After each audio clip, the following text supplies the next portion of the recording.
It's a huge pleasure to welcome you to Clarence House this evening to mark the 4th anniversary of my reading room and to thank you all for supporting our work. Prince William isn't waiting to wear the crown.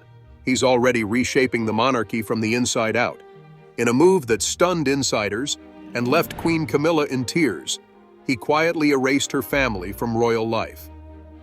It's not a hereditary position, but here's William saying, you know what, we should be doing things differently. We're in the 21st century, we should be doing things differently. What triggered this silent royal shakeup?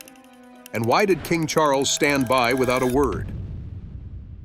Prince William is stepping into his future role not just as heir to the throne, but as the architect of a new kind of monarchy, one that is smaller, clearer, and more focused.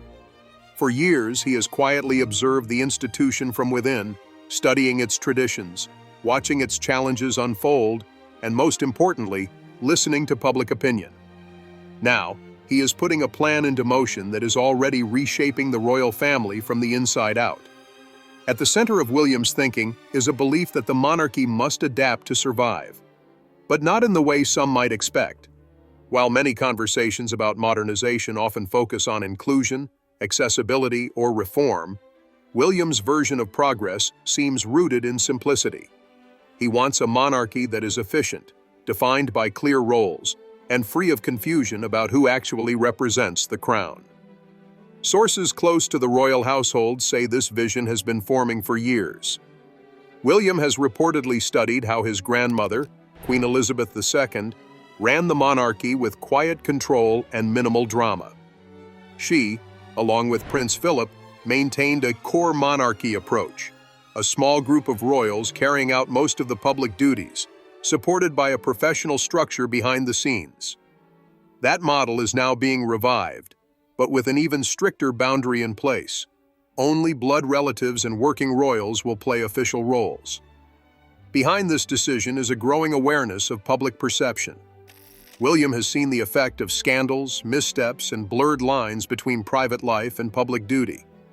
He has also witnessed how quickly public support can shift when it seems like taxpayer resources are being spent on individuals who don't have a clear constitutional role. According to insiders, this is one of the key reasons he's pushing for a more focused institution. He wants the monarchy to feel more like a service and less like a social club. This clarity extends to ceremonial roles as well.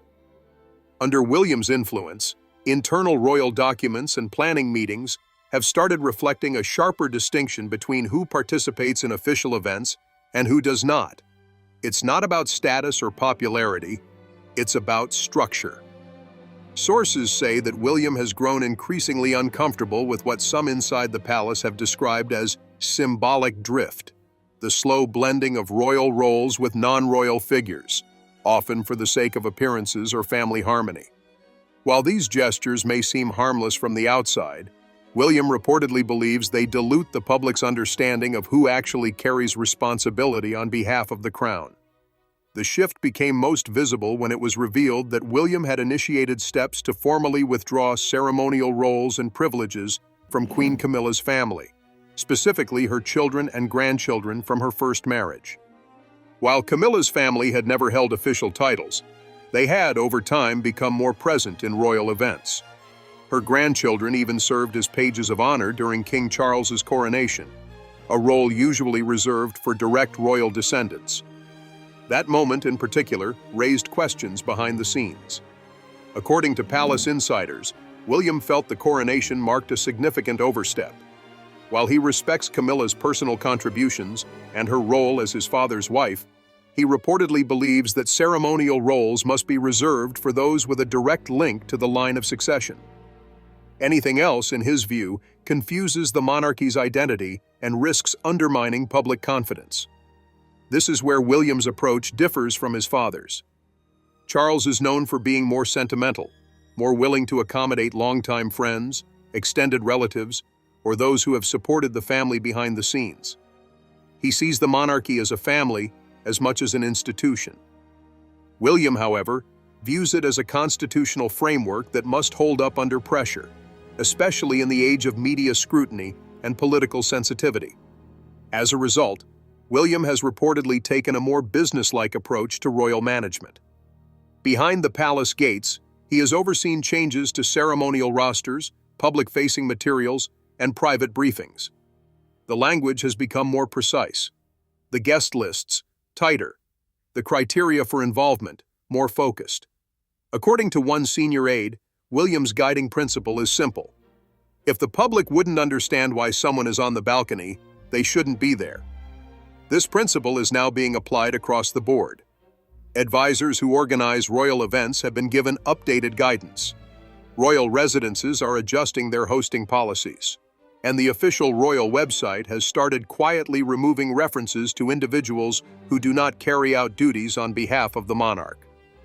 Supporters of this shift describe it as long overdue.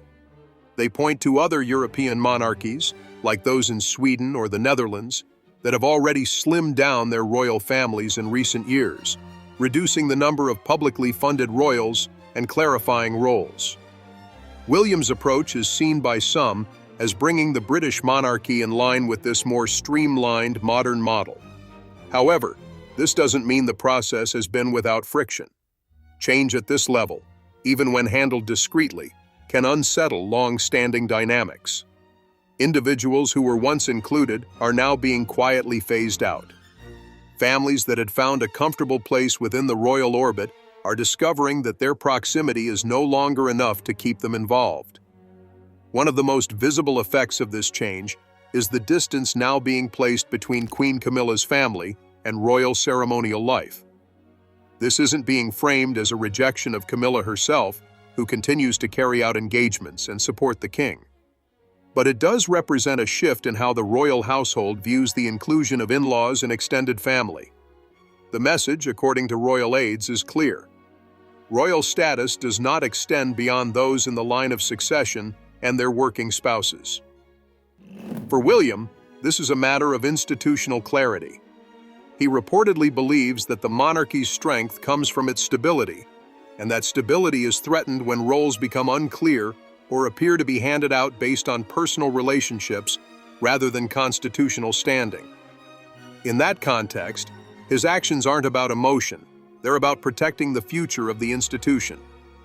As William takes on more responsibilities and becomes increasingly visible in public life, this vision is expected to shape how the monarchy presents itself to the world. His choices are not being made with fanfare or dramatic announcements, but with quiet adjustments that are already altering the landscape inside the palace. He is building a monarchy that is less performative and more purposeful, one that mirrors the expectations of a modern public while still respecting centuries of tradition. In doing so, he is carving out his own leadership style, measured, focused, and sometimes unyielding. This version of the monarchy is one where roles are earned by duty and defined by lineage, not granted by association. And while it may seem cold to some, those close to William describe it as necessary. The monarchy, he reportedly believes, can no longer rely on sentiment to guide its decisions.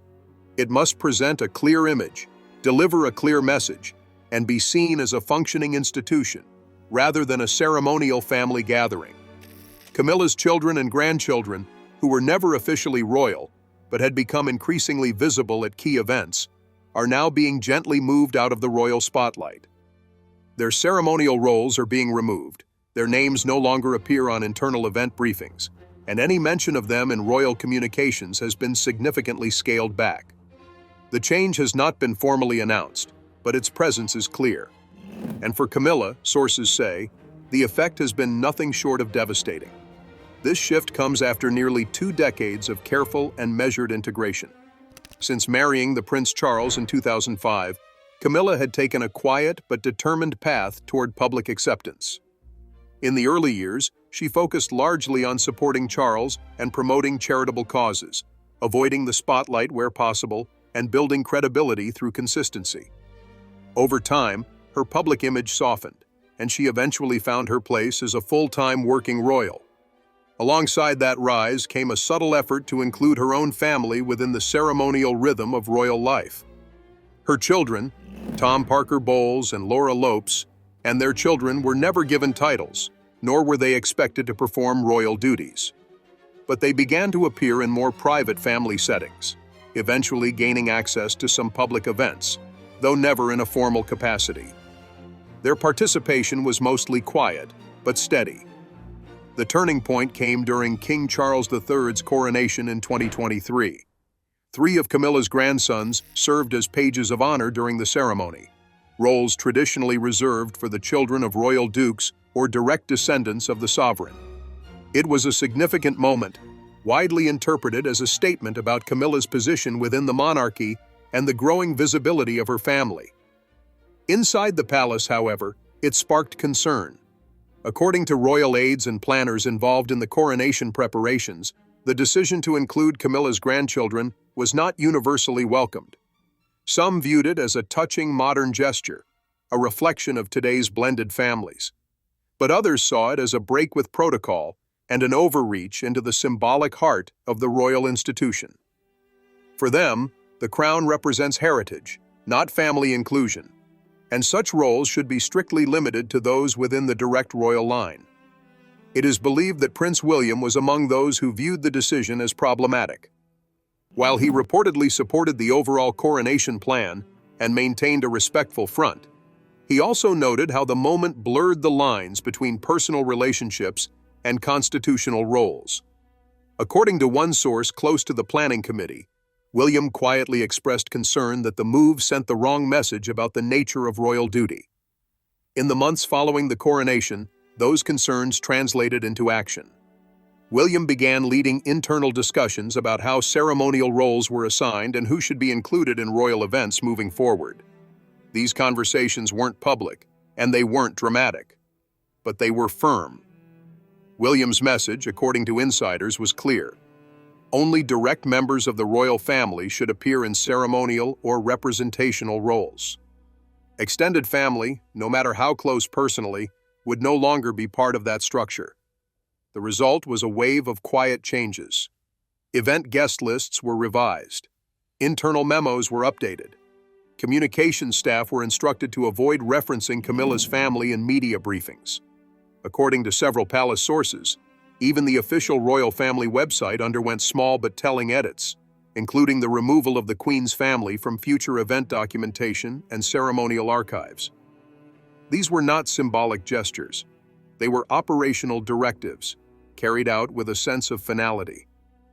For Camilla, the impact was deeply personal. According to those within her inner circle, she had not expected her family to take on formal royal duties, but she had come to believe their visibility reflected a more inclusive and modern monarchy. Over time, she had grown to see their involvement, not just in events, but in the daily rhythms of palace life, as part of her own legacy. When the changes began to take shape, Camilla reportedly received no direct warning. The decision was communicated through a staff briefing, a procedural update with little emotional context. That, perhaps more than the decision itself, was what hurt most. According to royal aides, she felt blindsided, excluded not just from the decision, but from the conversation entirely. Multiple sources have described Camilla's reaction as one of real distress. She was reportedly tearful, shocked, and angry. For someone who had spent years working to prove herself worthy of her place beside the king, the removal of her family from the fringes of royal life felt like a reversal of everything she had built. Staff at Clarence House observed her canceling engagements, withdrawing from strategy meetings, and even refusing to attend certain family functions in the days following the announcement. Privately, Camilla is said to have expressed a sense of betrayal, not only toward William, but also toward Charles. She reportedly felt that the king should have intervened, or at least slowed the process. But Charles remained silent. Insiders suggest this was not indifference, but a difficult balancing act. On one side was his wife, visibly wounded and humiliated. On the other was his son and heir, whose long-term plan for the monarchy was already being implemented with growing support inside the palace. The silence from Charles only deepened Camilla's sense of isolation. According to a source close to her, she confided in a friend that the decision wasn't just institutional, it felt personal. "He's trying to erase me," she is believed to have said, referring to William. Whether or not that was the prince's intention, It reflects how deeply Camilla felt the impact of the changes. In recent weeks, royal watchers have noted subtle shifts in Camilla's public behavior. Once warm, if reserved, toward William and Kate, she is now reportedly distant. At a recent engagement where the families were seen together, Camilla avoided eye contact and offered only a formal greeting. Behind closed doors, palace staff have noted that she no longer attends strategy briefings where William or Kate are expected. The working dynamic, while still professional, has grown cold. Some insiders believe Camilla may begin to shape a separate legacy, one that is less tied to the Windsor structure and more defined by her charitable work and independent public image. There are even quiet suggestions that she is considering how to tell her own side of the story more clearly, possibly through selective interviews or a personal memoir in the future. For now, though, her strategy remains largely one of retreat and reflection. The decision to remove Camilla's family from ceremonial roles may have been intended as a move toward clarity, but it has exposed fractures within the institution that are deeply personal, politically sensitive, and potentially lasting. For King Charles, the fallout presents a difficult position. He is caught between two competing forces: his son, who is reshaping the monarchy with increasing authority and vision, and his wife, who has supported him for decades through scandal, transition, and relentless public scrutiny. Both are central to his life. Both are deeply invested in their own versions of what the monarchy should look like. And both, at least for now, seem to be pulling in different directions. Charles has always been seen as a monarch guided more by emotion than calculation. Unlike his mother, Queen Elizabeth II, who ruled with restraint and a strong sense of institutional distance, Charles tends to lean on personal relationships and moral obligation. He is known for valuing loyalty, for keeping long-standing staff, and for navigating conflict through conversation rather than confrontation. This approach has made him a comforting figure to some within the household, but also a hesitant decision-maker in times of tension. When Camilla learned of Prince William's formal order to revoke ceremonial access for her children and grandchildren, she reportedly assumed Charles would intervene. She expected, at the very least, that he would ask for a delay, a compromise, or a softer approach. But according to multiple palace insiders, no such intervention came. Charles, described as visibly upset by the conflict, ultimately chose not to challenge William's decision. To Camilla, this silence has been one of the hardest parts to accept. Inside Clarence House, the atmosphere shifted rapidly in the days following the update. Camilla, known among staff for her dry wit and calm demeanor, was suddenly withdrawn. Aides reported emotional outbursts, canceled engagements, and a refusal to take part in regular planning meetings. According to one senior courtier, she spent hours pacing her private residence, repeating one sentence over and over: "He's cutting me out." For those closest to her, the moment represented not just a personal loss, but a public rejection.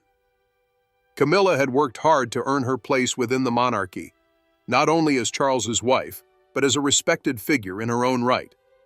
She had been accepted by Queen Elizabeth in her later years, trusted with growing public responsibilities, and eventually crowned Queen Consort.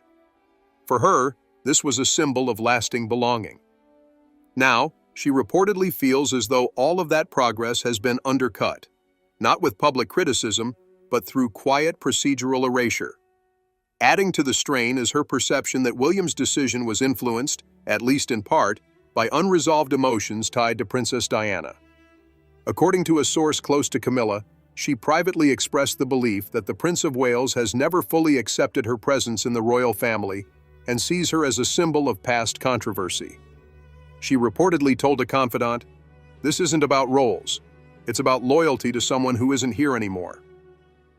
While it's impossible to confirm the emotional motivations behind William's decision, what is clear is that his plan is rooted in long-term institutional thinking. Those who work closely with him say his primary concern is not personal history, but public perception.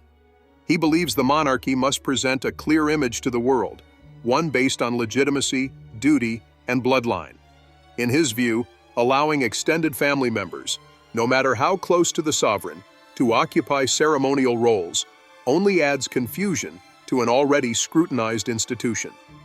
And his actions reflect that philosophy. William has not only overseen the removal of Camilla's family from royal events, but he has also begun shaping future planning documents with a focus on direct succession. Invitations to major events such as Trooping the Color, Garter Day, and state banquets have been rewritten to reflect a tighter definition of the royal core. Security arrangements for non-working royals have been adjusted, and internal communications have removed references to honorary positions held by in-laws. According to those inside the palace, this approach is not temporary. It's part of a broader plan William has been developing for years, one he intends to continue implementing as his father gradually delegates more responsibilities. In private meetings with advisors, William is said to have expressed his belief that the monarchy must be ready to survive a changing world, one where public support cannot be taken for granted and where symbolic clarity matters more than ever before. The effect is that even though Charles is still king, William is increasingly seen as the monarch in practice. Staff have started to defer to him on key decisions, and his vision is already shaping how the institution operates. One longtime royal aide reportedly remarked, "William is no longer just preparing for the throne. He's running the palace like he's already on it." That influence has unsettled some within the household, especially those who have worked closely with Camilla over the years. They see her as a stabilizing figure, someone who helped Charles through a period of transition and earned the public's trust through patience and quiet service.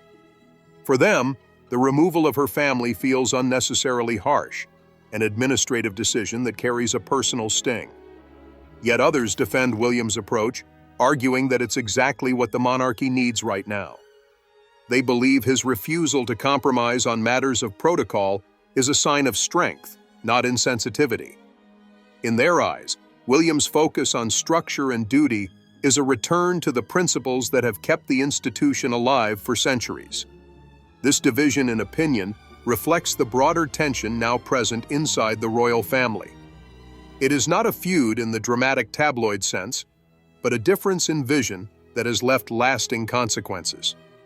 The monarchy is entering a phase where every decision, no matter how small, signals a direction. And right now, that direction is being guided not by sentiment, but by strategy. For Camilla, the personal cost of that strategy has been high. Her family, once quietly folded into royal life, has been removed without ceremony or explanation.